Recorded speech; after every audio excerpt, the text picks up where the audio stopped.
Bonjour tout le monde et bienvenue à Leadership en tout genre. Et oui, ici à Leadership en tout genre, ce qu'on vise, eh bien, c'est de stimuler la culture organisationnelle de votre entreprise. Ah oui, absolument.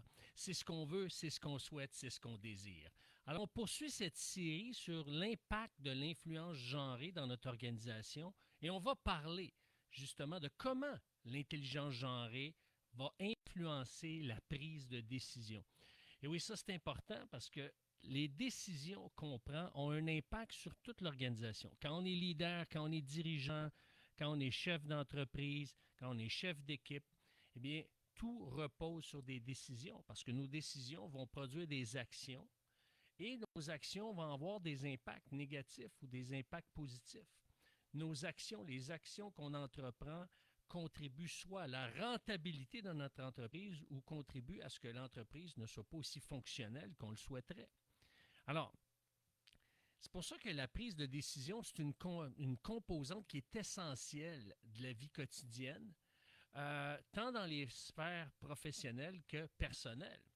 Parce qu'il ne faut pas se le cacher, hein, il y a une dimension personnelle qui va affecter notre rendement professionnel, nos capacités professionnelles, notre attitude, nos actions, nos décisions, etc. Alors, la manière dont les hommes et les femmes abordent le processus de prise de décision va souvent différer. Maintenant, ici, à Leadership en tout genre, on parle de l'intelligence genrée, de ce que la science a pu observer dans les distinctions qui touchent les hommes et les femmes. Mais ce que je veux vous dire, c'est qu'ici, on ne parle pas d'absolu. Ce sont les grandes lignes. C'est ce que la recherche a pu observer dans un pourcentage élevé de cas et non dans la totalité des cas. Alors, maintenant, cette divergence-là entre l'intervention des hommes et des femmes en milieu de travail, particulièrement au sujet de la prise de décision, peut être source de tension. Mais elle peut être aussi une source d'enrichissement au travers de sa complémentarité. Hein. Ce n'est pas parce qu'on est différent qu'on ne peut pas collaborer. Au contraire, on peut collaborer, on peut mettre à profit nos différences pour que tout l'ensemble puisse en bénéficier. Alors, c'est pour ça que dans cette capsule radiophonique, on va explorer un petit peu plus en profondeur les différences de genre en matière de prise de décision. Parce que lorsqu'on comprend ces différences-là, on peut maximiser nos capacités décisionnelles puis favoriser une culture de décision qui est plus inclusive, efficace et même plus efficiente. Alors, dans ces différences-là qu'on remarque chez les hommes et chez les femmes, parce qu'il y a de la recherche qui a été faite à ce sujet-là, et ça, c'est important de le considérer, eh bien, cette différence-là est souvent ignorée et minimisée. Souvent, on le sait intuitivement parce qu'on connaît les gens autour de la table. Et parfois, on va trouver, bon, ben certains sont plus pointilleux, on va trouver d'autres qui sont plus vite sur la gâchette, comme ici, comme on dit ici au Québec. Et ce qui arrive, c'est que on ne réalise pas, mais ce qu'on a peut-être senti ou observé ou capté de manière intuitive, eh bien, c'est un phénomène que la recherche a mis des mots dessus. Alors, ce que la science démontre, c'est que les femmes ont tendance à adopter une approche à la fois plus approfondie, plus intuitive, multidimensionnelle, et vont tenir compte davantage des conséquences que les hommes. Alors que leurs partenaires masculins ont tendance à privilégier, règle générale évidemment, une approche plus directive, basée sur la vitesse d'exécution. On le fait. Oui, un, deux, trois. OK, on a une urgence, il faut agir. Et ils vont se baser sur les faits, sur des étapes, mais ils vont surtout se concentrer sur l'objectif. Est-ce que ça contribue à l'objectif? Alors la grande nuance, c'est les hommes vont, règle générale, avoir un focus, une attention sur l'objectif. Est-ce que ça contribue à maximiser le rendement de l'objectif? Alors que les femmes vont prendre des décisions en fonction des conséquences. Ma décision maintenant va avoir quelles conséquences? Quel rayonnement ça va apporter? Est-ce que c'est un rayonnement positif, un rayonnement négatif, un rayonnement qui va créer une grogne suffisamment grande pour avoir des répercussions dans l'atmosphère, dans l'ambiance de l'entreprise. Et c'est là qu'à un moment donné, à certains égards, il y a une confrontation. Et là, si on tient compte davantage d'une option, d'une façon de voir les choses, de faire les choses, eh bien, qu'est-ce que ça fait? Bien, il y en a qui sont laissés pour compte et là, ils vont vivre un désintéressement, ils vont se sentir inutiles. Et c'est ça qu'on ne veut pas, surtout lorsqu'on a de bons éléments autour de la table. Alors, c'est là que l'intelligence genrée nous vient en aide parce que le désir de mieux prendre en compte ces différences-là, les différences de genre, eh bien, ça nous conduit à reconnaître l'importance des forces de chacun et de chacune. Alors, et ça nous amène à apprécier que chaque personne, qu'il soit d'énergie masculine ou d'énergie féminine, bien, chaque personne contribue lorsqu'elle est à sa place, lorsque le leader, disons, intervient et va aller chercher l'énergie correspondante, la force correspondante au moment opportun, eh bien, c'est là qu'il y a une synergie, c'est là qu'à ce moment-là, on peut prendre des décisions en fonction du contexte. Mais quand on a les repères, ça nous aide à dire, OK, maintenant, on doit aller chercher une décision rapide parce que ça arrive, qu'on est pressé dans le temps. On n'a pas 24 heures pour, comme on dit en bon québécois, se revirer de bord. On n'a pas 24 heures pour faire un 180 degrés. Des fois, on a quelques secondes. C'est là que ça doit se décider. Alors, normalement, vous allez vers ceux qui ont le meilleur jugement rapide. Mais si vous voulez minimiser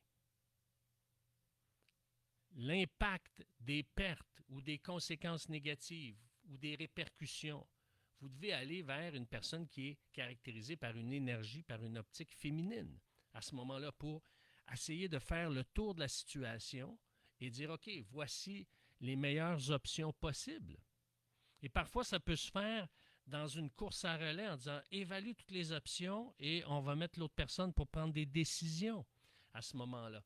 Alors, il y a un jeu de combinaison. C'est pas nécessaire. Ce que je vous apporte, ce n'est pas nécessairement appliquer tout ça à la lettre et tout va fonctionner. Ce sont des points de repère pour pouvoir mieux composer avec les outils que vous avez entre les mains, parce que chaque contexte est différent. Alors, l'idée ici, c'est que plutôt que de voir les différences comme un obstacle, l'intelligence genrée transforme ces différences-là en atouts. Alors, ça nous amène, en tant que dirigeants, à prendre des décisions qui sont parfois plus équilibrées et mieux informées. Je vais vous donner l'exemple de Diana, Alex et Jack. OK? Alors, ça se passe en entreprise. C'est une étude de cas qui a été proposée par Barbara Annis et Keith Marone dans leur livre Gender Intelligence. Et ce qu'ils vont dire, c'est qu'à un moment donné, Jack veut présenter à Diana un collègue. Un collègue parce qu'il est performant dans son domaine.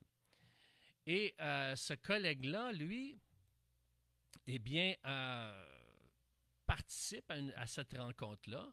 Et après quelques minutes, Diana, intuitivement, se dit, il y a quelque chose qui ne va pas.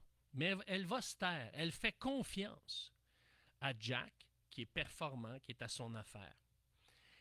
Mais le doute s'installe, puis elle n'est pas à l'aise. Il y a quelque chose, elle n'arrive pas à mettre le doigt dessus.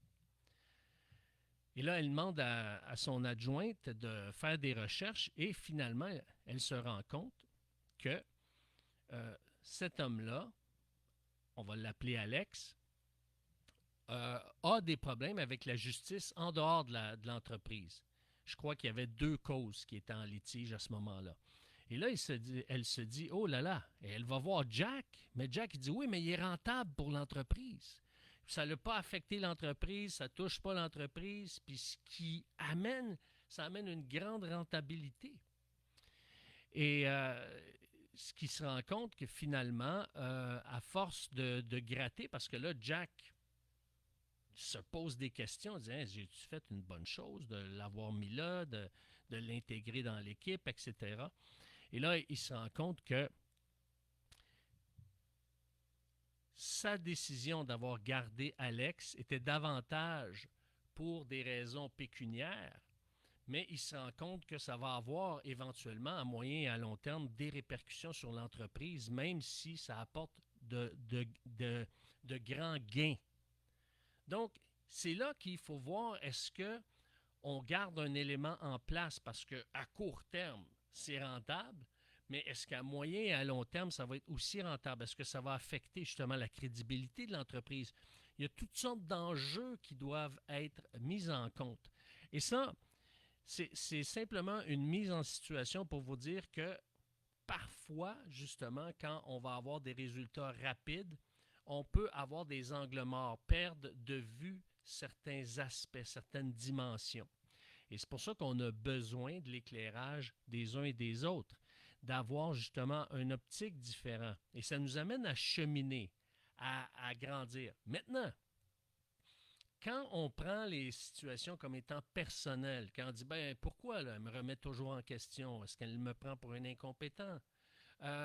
Pourquoi il m'écoute jamais? C'est-tu parce que mes idées sont pas bonnes? C'est parce que il pense que je vois pas clair? Donc, voyez-vous, il y a un climat soit de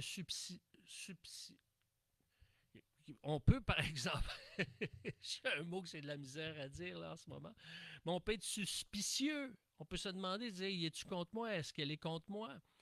Et on a besoin à ce moment-là de se sentir inclus. Mais quand on a ces notions d'intelligence genrée, on sait où est-ce qu'est notre place et on fait confiance au leadership qu'on va être au rendez-vous parce que justement notre place a une importance et parfois même une importance cruciale au moment opportun. Mais quand on ne le relie pas à l'intelligence genrée, eh bien, qu'est-ce que ça produit? Ça fait qu'on le prend personnel. L'intelligence genrée nous permet de le mettre en perspective. Et c'est pour ça que dans l'histoire que je vous ai racontée, Jack, en faisant l'analyse de son positionnement face à Alex, eh bien, il a réalisé qu'il s'est fait séduire par son charme. Et il a réalisé à la fin qu'il a dit, OK, j'ai besoin d'être davantage intègre et davantage d'avoir une vision beaucoup plus large des situations. Alors, maintenant, intégrer les leçons de l'intelligence genrée nous aide de passer à l'action et ça nous aide de passer à l'action d'une manière plus éclairée. Donc, ça implique de reconnaître et de valoriser les contributions autant de l'optique masculine que de l'optique féminine et créer des environnements où la diversité de pensée est encouragée et même célébrée.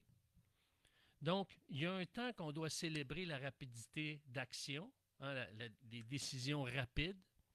Il y a un temps qu'on doit célébrer justement d'approfondir, d'évaluer, de voir toutes les options possibles. Mais l'idée, lorsqu'on passe de un à l'autre, lorsqu'on choisit un ou l'autre, c'est important de rassurer le camp qui n'est pas favorisé. Et là, qu'est-ce que ça fait? Ça fait en sorte qu'on travaille en équipe. On sait quand c'est quel joueur qui doit opérer davantage. Donc, en conclusion, la prise de décision, c'est un domaine où les différences de genre sont manifestes et sont influentes.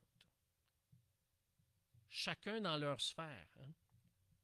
Donc, si par exemple c'est un membre du personnel ou un membre du personnel cadre, un leader, un agent d'influence qui est muni d'une énergie masculine, bien là, à ce moment-là, normalement, il va être caractérisé par cette rapidité d'action, puis on en a besoin.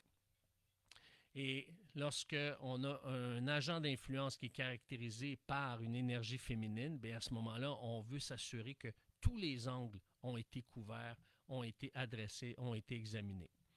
Et donc, c'est pour ça que lorsqu'on intègre ces différences dans nos processus décisionnels, on peut améliorer notre capacité à prendre des décisions éclairées et efficaces. C'est pour ça que l'intelligence genrée nous offre l'opportunité de transcender les stéréotypes et les préjugés pour créer un avenir où la diversité de pensée est valorisée et utilisée à son plein potentiel. Parce que l'idée, c'est pas de stéréotyper les gens.